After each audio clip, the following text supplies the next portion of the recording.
Hey everyone, thanks for tuning into today's video. We're going to have a look at the Korean model today. We've got the latest update from the Korean model for the next month. Now, it breaks down into 10-day periods, and it's going to start in late January and go through to the middle of February. Quite an interesting update from the Korean model for the coming monthly period.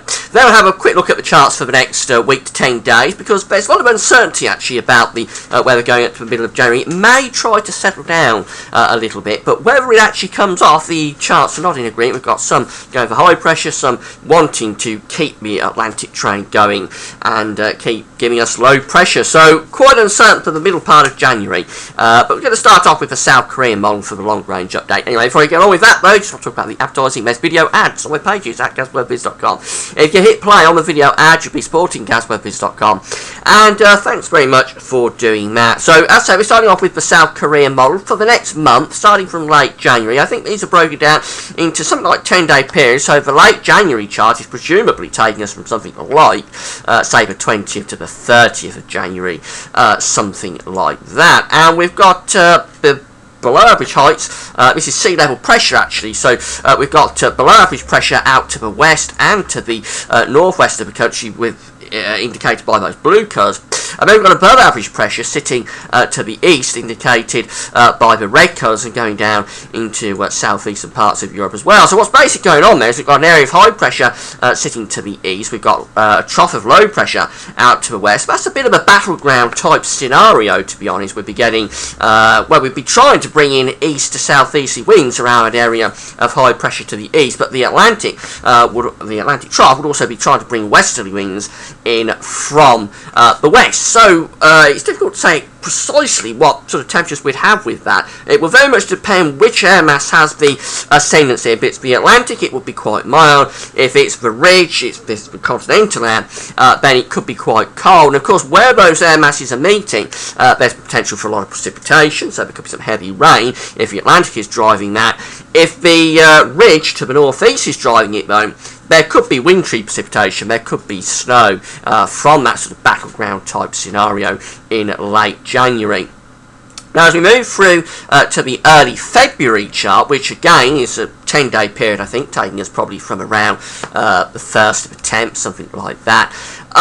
Quite interesting then, because the trough of low pressure, the blue colours, are pushed away to the northwest, so they're up around Iceland and Greenland. We've still got that very big area of red sitting to the east and the northeast, so the high pressure is still centred around Scandinavia, and it's backing more up towards the North Pole as well there. And the ridge, the orange colours, not in red colours, but the orange colours, is being extended to the south and to the southeast, so it's extending through England and Wales, and extending through France as well. So I think what's going on with that is that basically the high pressure to the east and the northeast is winning the battle. The low pressure is being pushed off that way, and the high pressure from the east is beginning to take over the pattern. So you will probably expect at least southeasterly winds with this, probably even easterly winds at times as well. So that turns it colder, I think, as we get through to early February, if that's right. We'll see the temperatures really starting to drop down, with more continental air certainly beginning to take over pattern. Notice we've also got a lot of blue colours running through the Mediterranean. That indicates low pressure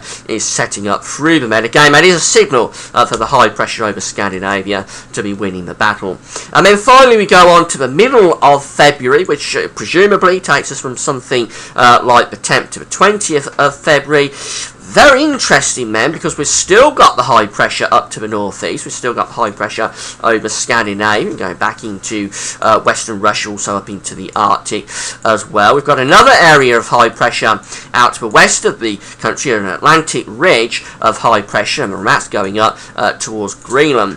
And then we've got this trough of low pressure in between, setting up over France particularly, and Spain and Portugal. That's a negative North Atlantic oscillation. It's also a negative Arctic oscillation. That is proper wintry weather. We'd be getting northeasterly, easterly winds with that, of no doubt, and that trough of low pressure to the south of the country would be producing the potential for lots of heavy snow through western parts of the country. It's quite hard to believe that the weather could flip from what it is, what it has been through December, and what it is right now, to something as wintry as that, because that's a very, very wintry sort of scenario that the Korean model is going for by the middle of February. It gradually gets there through late January into early February. It's a progression of the pattern, so by the time we get through to this middle of February period, that is proper bitterly cold, snowy weather.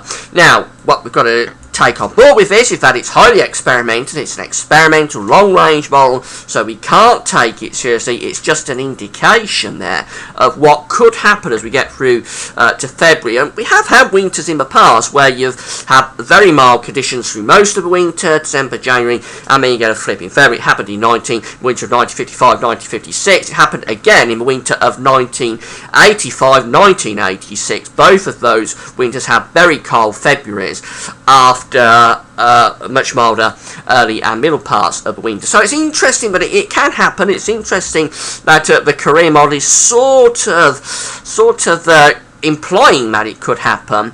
But of course we've got another long range model. The CFS model is there, the JMA model, and those models are not going for anything as significant as this at the moment. So just file this one under interesting possibilities, but no more than that at this stage. But if it's right, February could be a very wintry month indeed, particularly as we progress in towards the middle of the month. Now, coming back to the shorter time frame, just want to quickly have a look at weather for the next 8 to 10 days, because we've got significant differences between models. We're going to start off with the GFS model for a week's time, Sunday the 12th, and that's just showing low pressure churning away out in the Atlantic. It's hardly got any high pressure around the country. Another low pressure comes through as we get through to Monday the 13th. On into day 10, Wednesday the 15th. Yeah, we're bringing another low pressure through. There really is no sign of high pressure taking over there on this morning's GFS 6 o'clock run. But the ECMWF wants to certainly imply that high pressure will start to take over. So we have at a week's time, Sunday the 12th, this area of high pressure to the west of the country and one over Scandinavia as well. Low pressure is trying to come in from the Atlantic, but it's coming up against that high pressure. And really it's a high pressure to the east that is sort of taking over, although the west and the northwest is still more unsettled. So for Scotland and Northern Ireland, you would get outbreaks of rain. But for England and Wales, it would probably be mainly dry with quite a lot of frost. And as we go through to day 10, Wednesday the 15th, well, still the high pressure is there over Scandinavia. Another low pressure trying to come in from the west, but high pressure trying to build to the south of the country. So basically, the ECM is a bit in between the GFS and the next one we're going to look at, the GEM, because the GEM really wants to build up high pressure. Look at that for a week's time, Sunday the 12th. The high pressure is right there over the country.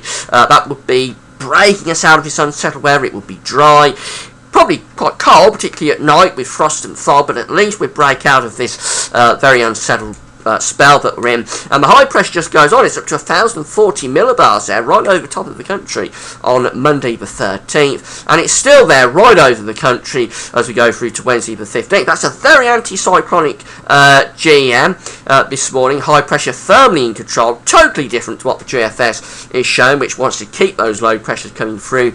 And then the ECMWF is somewhere in between. It's more settled for the south. It's less settled for the northwest. So we're probably going to go with the ECMWF actually, because once you get big splits like this in the models, it tends to end up being some sort of variation of all the models. So we'll probably bring in some anticyclonic influences by next weekend.